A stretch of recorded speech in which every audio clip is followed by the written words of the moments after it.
What's going on, everyone? I'm just a typical, average American here today to react and learn about 7 myths that British people believe about America. I am very, very excited for this one. If you've ever watched my channel before, usually I'm reacting to myths and stereotypes, misconceptions, strange stories about the UK, Great Britain, stuff going on there that I do not understand, and I'm trying to learn more about. But today, I'm switching it up a little. Now I'm the American learning about what British people think about America. Ooh, wow! And I'm excited to be able to take on this point of view. And honestly, I have no idea what kinds of myths people out there outside of the United States think we're doing here. I don't know what you think's going on here, but I think this is going to be extremely entertaining for me. Hopefully for you too. So let's check it out. 7 myths that apparently British people think and believe about America. I'm Lawrence Brown, and I'm on a quest to uncover all of the memos that Britain and America lost in the pond, and one of those memos pertains to myths. Specifically, myths that British people, including myself at one point, believed about the United States of America. But it is amazing what 14 years of living in the United States will do to your understanding and your perceptions about this very country. For instance, I learned early on that they don't have Cornish pasties, and I learned slightly less earlier on, so later, that... Wow, hold on, sorry, but Cornish pasties? Is that even, are we speaking the same language? What? I don't even know what he just said. Understanding in your perceptions about this very country. For instance, I learned early on that they don't have Cornish pasties, and I... Cornish pastries? Cornish pastries? I need to Google this. Cornish? Pastries? Like pastry? Pastry? Am I spelling this correctly? Cornish pasty company. Cornish past? Maybe I can look at a picture? This? Is this it? Is this it? It's a beef pastry pie thing. Okay. I'm never gonna get through this video if I get hung up on the Cornish pastry, but certainly that is different. Learned slightly less earlier on, so later, that Michigan has them. But I don't live in Michigan, so one way or another I... Oh, well, I guess I'll note that I didn't know that either. Still have to have them imported. A quick reminder that if you're not subscribed to this channel, you can change that fact about your life right now. But these myths go way beyond the absence of quintessentially British food. And so now that I've lived here for about a 1/7 of a century, it's time to outline some of the myths that us British believe about America and Americans. Okay. Everyone lives in a giant house. Really? That's kind of a compliment in a way, I think. Does that mean people in Britain think that we're all rich, or that America has just such easy opportunity and plentiful resources that we're all sitting in our ivory castles over here?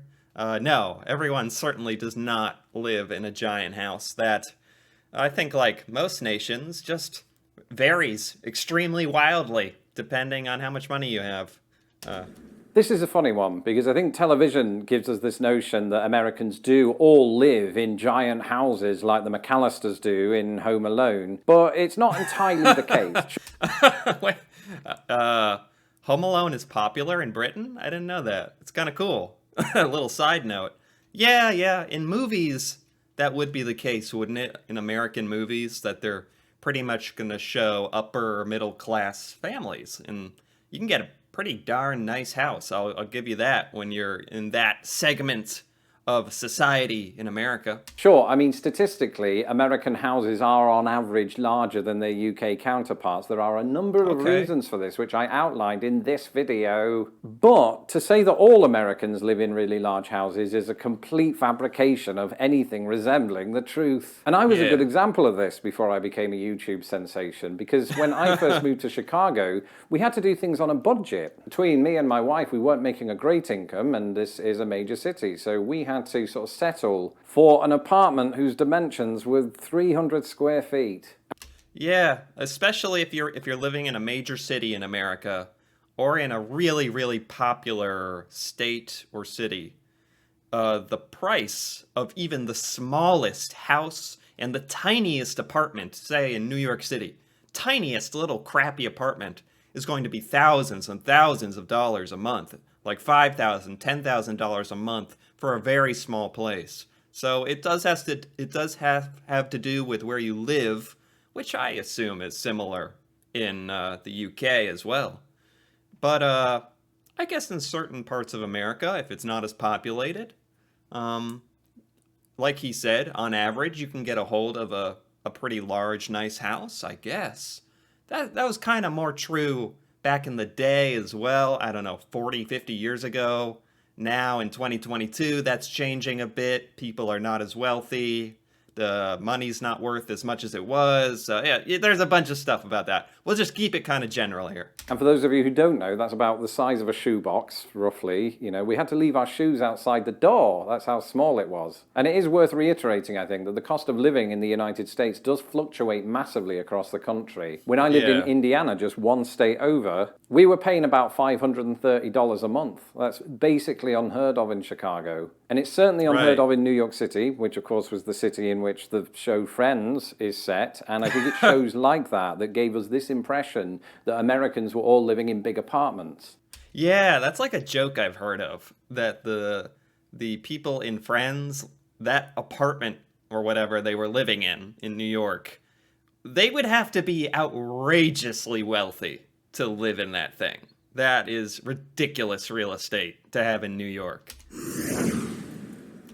Each street has thousands of houses. What does that mean exactly? Is it when they show like a classic American neighborhood? And certainly a classic neighborhood has a street just jam-packed full of houses side by side. Isn't that how neighborhoods work everywhere, though? Or each street has thousands of houses. I don't know if I get this one. And speaking of houses, I was alerted to a tweet recently from a British person who couldn't believe that American addresses go way up into the thousands. And their belief on this was that every street in the United States has thousands of houses on it. And this was a belief that I used to have. Because the Oh. Based on our address? Yeah, basically most American addresses have a number that's in the hundreds or more commonly in the thousands. I guess I just never really thought about the confusion there. No, there's certainly not. If you live on 6284 Cranberry Road, that doesn't mean there were 6,000 houses before you. But you certainly could have that address. I'm not sure exactly why that is. But I guess because I live here, I never had the misconception. Huh. Interesting. I figured there would be a lot of stuff like this. This is what I was hoping for. Weird little things where I simply wouldn't be able to think of it to come up with it because I'm living it.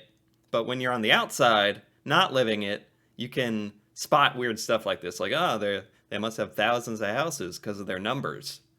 The country is absolutely massive, so you almost expect it to have to house that many people. But the thing is, there are way fewer people in this country per square mile than there are in Britain, so it doesn't add up. And that's when I got looking into it, and in a previous video I outlined it doesn't really work like that. On any given street, they don't start at the number 1 and then end at 10,000. Yeah. Often, and it's the case here in Chicago, you'll usually have a string of houses, for example, all in the 6,000s on a given street. And that's because it's about 6 miles from the center of downtown.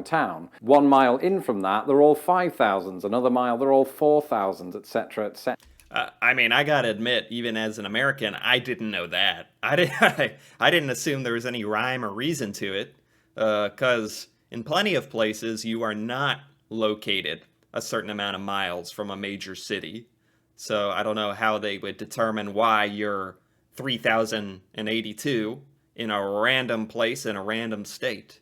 But yeah, I agree with this. This is a bit confusing. Etc. Now, not every city in the US does it from the center of the city. It could be from another part of the city or just some other central point. But that's sort of the general rule for how the numbering works on US houses. I didn't even know that. I've never really thought about it. I would wager that most Americans, in general, have never thought about that. That's funny. The US doesn't have a history. Hey! I mean, we have such an important, monumental, shared history with Britain and the British Empire. But are we saying we don't have a history before that? Is that what the misconception is? This one comes up again and again, that the United States is such a young country that it basically doesn't have a history. And I've always thought of this perception of America to be quite a lazy one. Because even if you go back to 1776 through to the present day, yes, it is a short amount of time in comparison to the history of Britain, but think about all of the insane things that happened in that period. And even if you ignore all that, there's one thing that we tend to forget because we don't get taught it very deeply in Britain, and that is the thousands of years of native history that happened before we even turned up. I was absolutely... Yeah, okay. I see now. We're not talking about the American colonies and that part of history. He's pointing out, very politely, that we have a pretty wild, interesting history just in the short amount of time that the United States have existed. And it would make sense that in Great Britain, if that's not really taught in any kind of detail, that because we're such a young country here, we don't really have much of a history. And I do, from time to time, make jokes and complain when I'm watching videos about beautiful cathedrals and ancient castles in the UK and all this beautiful architecture. I'm always like complaining that, like, oh, America doesn't have cool stuff like this because we don't have much of a history spanning back hundreds and thousands of years.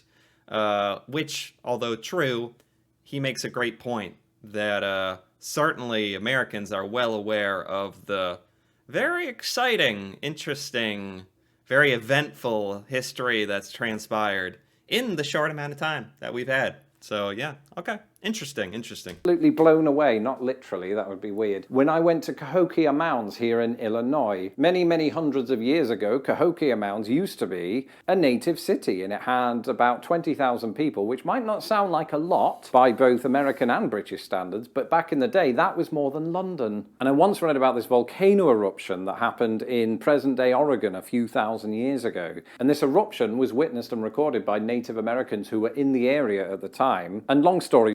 I mean, to be honest, even in American history, in American high schools and schools, I should say, let me put it that way. In American education, they don't even do a very good job of teaching a very detailed history of Native Americans, the original inhabitants of North America and where we're living right now. American schools don't do a great job of teaching about that, even though that's a whole important history as well. Short, they basically saw the origins of Crater Lake, which is absolutely huge. To be honest, both Brits and Americans love their myths. I mean, we've got the Loch Ness Monster, you've got a cryogenically frozen Walt Disney, and this new mystery on BritBox, Sherwood, has got... modern-day Robin Hood. Can we not do that? Oh. Start giving nicknames to wanted murderers and the press gets excited. And I know what you're thinking. Ooh, Lawrence, why are you watching a gripping television show with your cat? Aren't you supposed to be editing this video? And the answer is yes. But you know what it's like. You sit down to watch just one episode of a really riveting show inspired by real-life murders, and you end up binge-watching the entire thing.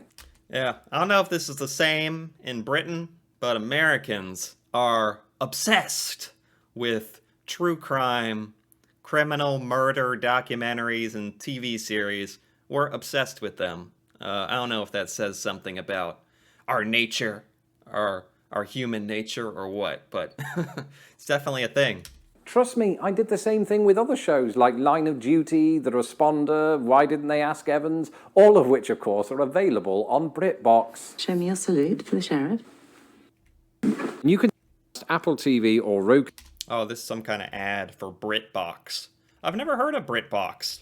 Is that like a Roku player for Britain? Okay. Years ago, I believed that Canada and the United States. This one is in. Link is also in my description below. The US and Canada are basically the same. I mean, to be honest, there are an outrageous amount of similarities between Canadian culture and American culture, but we are, in many other ways, distinctly different people. None of which the less is that we're two different nations and we have a border and, you know, different governments, you know, that's kind of a difference, but a lot of other stuff as well. But I could see where, as someone not living in North America, you could view that whole thing, this whole place, as like, United States and Canada, yeah, those guys, you know, kind of lump them together. And we are pretty similar, to be honest. This one is embarrassing for me because years ago I believed that Canada and the United States were basically the same country. And the reason that I believe that is, number one, I was 12, so cut me some slack. And number two, my only sort of exposure to both countries was through the people, was through the way they spoke. And to my young ears, which couldn't yet differentiate these two accents, Macho Man Randy Savage and Bret Hart basically had the same accent, just with an entirely different timbre. And that's all I had to go on. And I think it's what a lot of British people have to go on, because I still occasionally see those comments. Oh, what is the difference between Canada and America? Or is it essentially that one has Mounties and the other doesn't? I don't have much of a problem with this one. Canadians, I could listen to a Canadian speak and not be able to tell that they're Canadian. We talk extremely similarly. There's a couple words we do differently. But as for picking us out on the street, we are essentially the same, and our cultures are very similar. I don't have a huge problem with this one, although obviously we are different nations. And it's only since I moved here that I've become super aware of the substantial difference between the two countries. Completely different healthcare systems, completely different food, completely different use of English. Right, in Britain we call it the loo, in America they call it a restroom, in Canada they call it a washroom. And I've seen all manner of different examples of that kind of thing. Yeah, I'm just kind of being general, like in the sense that Canada and United States both speak English. There's a couple different words and phrases here and there. The accent can be slightly different, and Canada speaks French in some places. And the governments are completely different, and the healthcare, and maybe the education. So there's stuff, but you can kind of look at it both ways, I guess. In America, they don't celebrate Boxing Day. In Canada, they do. The Canadian dollar is different to the American dollar. In some ways, they go with British English in places that America doesn't. And now that I'm older and I've listened to some of the regionalisms throughout the United States, even the way Americans speak is different to how Canadians speak. I'm not an expert on that, so I'm not going to go into too much detail. But these differences certainly go way beyond how the two countries pronounce the word about. I mean, Americans can speak pretty different from each other just within the United States. Just different states can sound pretty different from each other. Americans are loud. I mean, this is true. No, I'm kidding. Actually, depends on where you go. I feel like Americans, maybe this is me stereotyping Americans. Who knows what's going on. But when you get into major cities, Americans kind of are forced to become more loud or aggressive, or this is a generalization, but to get places, you even have to drive a little aggressive to get around New York City. But Americans in certain places certainly can be loud. But at the same time, there's loud people in every nation anywhere on Earth. but I guess we're talking in general as a culture. I would say I think most people outside of the United States do probably think we're a bunch of loudmouth idiots, sputtering loud nonsense, getting all worked up and aggressive, probably blown out of proportion, probably more than is the truth of Americans. I've touched on this before, but I couldn't really do a video without including it in this list. This perception that Americans are loud and boisterous. And I can understand on some level where that comes from, because I think the way Americans speak, it comes from a different part of the throat. So it's a bit more projected, right? Whereas us Brits, it's more sort of, I don't know, understated a lot of the time. I think another reason that we think Americans are loud is how they present themselves in films. There might even have been a time in my life where I thought all Americans were loud just because Jim Carrey was. He's Canadian, isn't he? He is Canadian. And culturally speaking, That's so fascinating. Thinking about just how we talk differently, like parts of the throat we use to say our words, our language. And he keeps coming back to this, how Americans are portrayed in movies, which I never realized must be incredibly impactful for people outside of the US. When they see American movies, that's a huge indication for them of, okay, this is how Americans act, I guess. I never really considered that. I definitely have found that Americans speak at a higher volume when they're in restaurants together, but there are so many other examples of the opposite being true. On match day, after we've had a pint or six, you know, we're singing the songs of our team who we love because they happen to be situated in the town that we were born in. And it's just Right. what we do when we leave a nightclub, which, you know, I haven't done in 20 years. But when we did, you know, I'd be on the street yelling at traffic cones because that might have just been me. But what I'm saying is, when we get drunk, we very much give Americans a run for their money. There's a loud person in all of us, right? And once we free ourselves of our inhibitions, we can let out all of the decibels we want. That's not a call to action. It's merely an observation. Maybe that's a good way of putting it as well. A lot of Americans, this is a generalization, tend to not be too concerned with their image, so they seem very willing to be loud, boisterous, opinionated, and really uninhibited, just because they really don't care about being seen a certain way. Maybe that's a cultural thing, possibly, about Americans. Americans all walk around in fanny packs. Really? Don't other places in the world have fanny packs? A fanny pack is certainly sort of a joke in the United States, especially men wearing fanny packs is certainly the butt of many a joke. Where does the rest of the world see all these Americans walking around in fanny packs? Is it American tourists wearing fanny packs that started this? Well, we don't all walk around with fanny packs, unfortunately. This is only funny, not because of the image of Americans walking around with bomb bags on, but it's because we call them bomb bags and you call them fanny packs, and it's... Oh, So, a lot of British people wouldn't even know what I was talking about a second ago. Bomb bags? Bomb bags. Yes, that thing you tie around your waist and it's a little pouch. bloody hilarious. It is also partly the visual, because bomb bags have never been cool, but this notion, which I occasionally read, that Americans are just always walking around wearing one, is very laughable, especially as somebody who's lived here 14 years. So it's quite dumbfounding, this one. I'm not saying that all British people think this way, but the ones that do, I'd be very interested to hear. Where did this come from? How did this start? I think it puzzles him a bit, it puzzles me a bit. Certainly, every now and then, you'll find some person with a fanny pack. I mean, or a bomb bag. They're a little practical, I guess. You know, maybe they're very practical. Maybe we should bring them back, you know? Make them fashionable.